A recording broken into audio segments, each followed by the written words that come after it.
bawat tao na namimit natin na nag-claim na sila ay Kristiyano, we assume they are Christian talaga. Diba? We assume. Hindi natin alam kung sila ay tunay, huwad, o ano pa man. Kaya, pagka nagsabi, Kristiyano ka ba? We assume. Kristiyano siya dahil sinabi niya Kristiyano. Pero wala tayong karapatan na humusga. Ang meron lang tayong karapatan na malaman na kung sino ang Kristiyano ay yung sarili natin. Diba? Dahil kilala natin ang sarili natin. Alam natin kung tunay ba tayong Kristiyano o tayo ay huwad.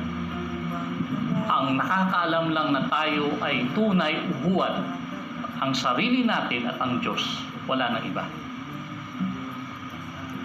Buksan po natin ang ating Biblia sa John 15, 1-8. Pero babasahin ko na lang muna ay yung first 2 verses. Ganito ang nakalagay. Ako ang tunay na puno ng ubas, at ang aking ama ang tagapag-alaga. Nililinis niya ang bawat sanga na hindi namumunga at sa kanyang pinuputol, at nililinis ang bawat sangang namumunga upang lalong mamunga pa ito ng sagana. At may mga kasunod pang verse. First of all, sinabi ng Panginoong Jesus, ito yung talinghagang metaphor na to. Tapos na yung Lord's Supper. At si Judas umalis na dun sa upper room para ipagkanuno siya. And tapos na rin sila kumain at mag-Lord's Supper. Pagbaba nila, papunta na sila ng Garden of Gethsemane. At habang sila naglalakad, itong chapter 15 hanggang 18, ito yung mga pangaral ni Jesus. Isa to sa mga pangaral sa 15. Siguro, habang naglalakad sila, nasa confilled sila ng taniman ng grapes, diba? Kaya nasabi ng Panginoong Jesus ang talinhaga o ang metaphor na to, na sinabi niya, ako ang tunay na puno ng ubas. Unang-una nating tatandaan na hindi tayo ang puno ng ubas, kundi ang Panginoong Jesus ang tunay na puno ng ubas. Ibig sabihin, bukod sa Kanya, wala nang ibang tunay na puno ng ubas. At tayo, bilang mga Kristiyano, tayo yung mga sanga.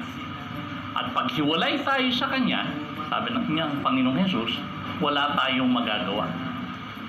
At kung hiwalay rin tayo sa Kanya, hindi tayo mamumunga.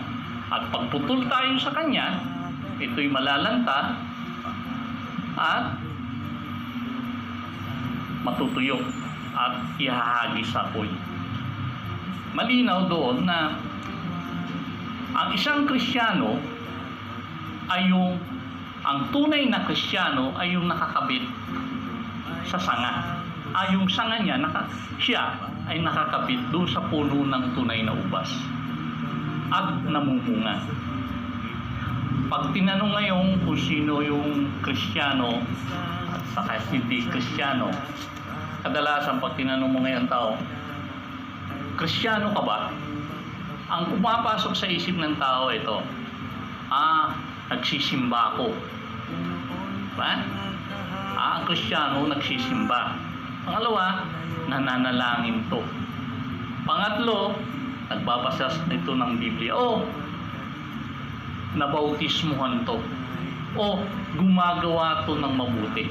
Yung iba naman sasabihin, tinanggap nito si Kristo bilang Panginoon at tagapagligtas. Sasabihin niba, ito ay yung nagbibigay sa mahihirap. Pero pwedeng lahat yung nabanggit kong yun, ginagawa ng isang tao pero hindi siya Kristiyano. Ano yung mga binanggit ko? Nagsisimba, gumagawa ng mabuti, binautismuhan, nagbabasa ng Biblia, nananalangin, tumutulong sa mahihirap, pero hindi ka pa rin Kristiyano. Bakit? hindi ka nakakabit sa puno ng ubas. Diba? Ang tunay na Kristiyano ay nakakabit ka sa tunay na punong ubas at namumunga. Kaya malabo na isang tao nagsasabi siya'y Kristiyano o banal o anak ng Diyos, pero walang bunga. Diba? Kahit sinabi mo, tinanggap mo si Kristo bilang Panginoon pagligtas, pero puro kalokohan ang buong ginawa mo, buong buhay mo. Ayon doon sa binasa natin, hindi siya tunay. Dahil ang tunay na Kristiyano ay nananatiling nakakabit sa sanga, ay sa puno, at namumunga. At ang bunga rin niya, hindi sa sarili niya. Diba? Tatandaan natin, ang sanga hindi namumunga kung hindi nakakabit sa puno ng ubas. Kaya lamang siya namumunga dahil yung sustansya ng puno ng ubas dumadaloy hanggang doon sa sanga, at yung sanga ay nagpo-produce, yung tawag natin doon organically. Pagdating ng araw, mamumunga yan. At sabi pa nga doon sa metaphor na to, ang ating Panginoong Diyos ang siyang gardener, inaalagaan. At pinuprune pa nga yun di ba? Ibig sabihin, may mga pangyayari sa buhay natin na minsan nakakaranas tayo ng mga pangyayari na kung sa tingin natin Lord, masakit naman yun masakit yun, nawalan ako ng trabaho. Lord, masakit yun, biglang na-aksidente ako. O masakit yun, di ba? Pero sometimes, nangyayari yun dahil pruning ng Panginoon yun. Kasi, may mga sanga na parang meron bukol ba? At yung sustansya hindi makatuloy. Kaya ang ginagawa ng gardener, pinuprune yun, ginugupit para magpatuloy yung daloy ng sustansya at mamunga. At kung ang sanga rin, dahil ang grapes kung siya baging siya diba? Kumagapang yan parang kamote. Pagka ang grapes nasa lupa yung sanga, ang gagawin ng gardener actually, kukuha niya ng isang tukod at lalagyan ng tali pa nga yan para ang bunga, ano tawag doon, Brad? Balag? Di ba? Gapangan. Alambre, di ba? Di ba? Tansi. Di ba? Yun. Pagapangan. Para yung bunga hindi nakadikit sa lupa. Dahil pag nakadikit yan, mabubulok yung bunga. Ibig sabihin, ang gardener, ang ating Diyos Ama, inaalagaan yan. Ilalagay yan sa taas para mamunga ng sagana. Ang pagiging Kristiyano, ang tunay na Kristiyano, ay dapat nananatili sa puno, patuloy na nakakonekta sa puno at namumunga. Sabi pa nga ng Panginoon Jesus, apart from me, you can do nothing.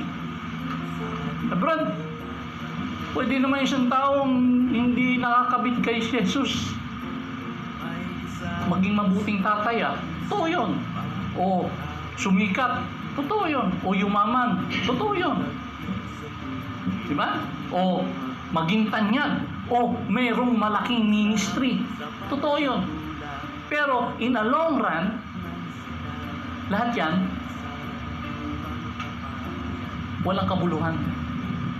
Dahil yung tunay na purpose mo bilang sanga ay mamunga. At ang bunga nun, yung kagaya ng nabanggit ko kanina, yung karakter ng ating Panginoong Diyos, yung fruit of the Holy Spirit, love, joy, peace, gentleness, yun ang nakikita. At sabi pa nga dun sa verse 8, nakalagay ron, at nakikita nila na kayo'y tunay na alagad ko. Diba? Ang tunay na meaning ng Kristiyano ay yung patuloy na nakakonekta sa Diyos, sa ating Panginoong Jesus, at namumunga. At yung ulitin ko, ang bunga hindi atin. siguradong mamumunga ka pagka ikaw ay patuloy na nakakonekta sa Panginoon. Yun talagang natural eh. Diba? Kasi ang puno, pag nakakabit dyan, ang sanga, mamumunga yan. At pag hindi namunga yan, hindi puno ng ubas yan. Diba? Ang puno ng santol, ang bunga niyan, santol. Ang puno ng ubas, ang bunga niyan, ubas. Kaya, ang Kristiyano, ang bunga, fruit of the Holy Spirit, hindi kasalanan. Kaya ang isang tao nag-claim siya ay Kristiyano, yet ang bunga niya ay kasalanan, questionable yung pagiging Kristiyano niya. Pero wala nga tayong karapatang maghusga.